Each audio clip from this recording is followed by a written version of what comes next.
So, hello everyone, myself Kamar Alam. Today I am going to explain about the subcutaneous injection. What is the whole procedure of subcutaneous injection? So, first of all, what type of equipments are needed to do subcutaneous injection?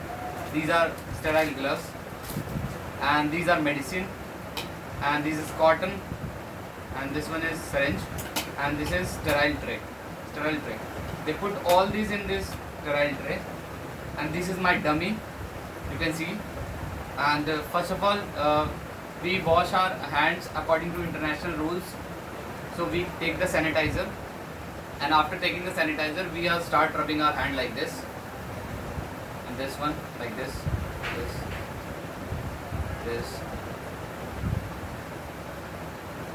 These are some basic rules regarding how to wash our hands. So after washing hands like this, we can take the sterile gloves, we can tear this, and we can see the expiry date.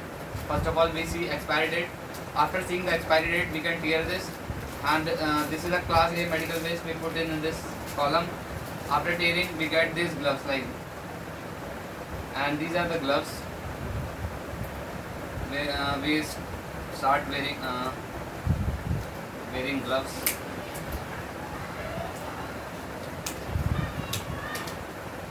There the first gloves, then I'm going to wear the second one.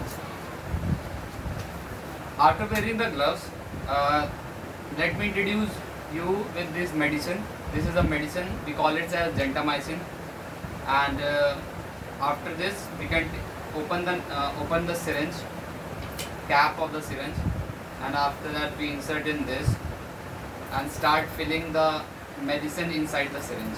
Up to 2 ml we fill. After filling this, we put the medicine in this column and cap the needle, and we can go to the patient. And this is my this is a tourniquet. This is the tourniquet. This is a tourniquet. We use tourniquet at the tourniquet. We can cover the tourniquet in this arm like this.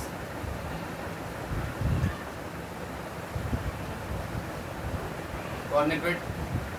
After applying the tourniquet, we can after applying the tourniquet, we take the medicine and open the needle.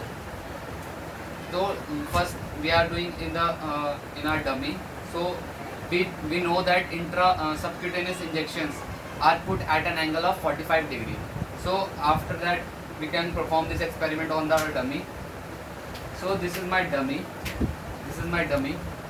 So I am performing this experiment. So we can use this subcutaneous injection at an angle of 45 degree. So this is a 45 degree angle, and we can use these fingers like this, like these 3 fingers. I am going to explain this like this. These are my 3 fingers, and after that we can apply this like this at an angle of 45 degree. At an angle of 45 degree, we insert this like this. At an 45 angle, we can insert, and slowly and gradually we can insert the medicine in this. After that, we can see this is the cotton. At the cotton, we can put the cotton like this. We remove the needle and hold the cotton tightly for 2 to 3 minutes so that the blood is clot easily. After that, we can cover this needle like this. And this is a type B medical waste. We put it in the yellow box. This is my yellow box. So I have put it in this. This is type B, class B medical waste. Put it in this. So this is the whole procedure. Like this, we can perform the subcutaneous injection. So hope you enjoy these videos. And after that, at last but not the least, we are going to remove these gloves without using our hands. So like this, we can remove the gloves, and we put it in this is a class B medical waste. We put in the yellow box. So hope you enjoy this video. So thank you so much, and have a nice day.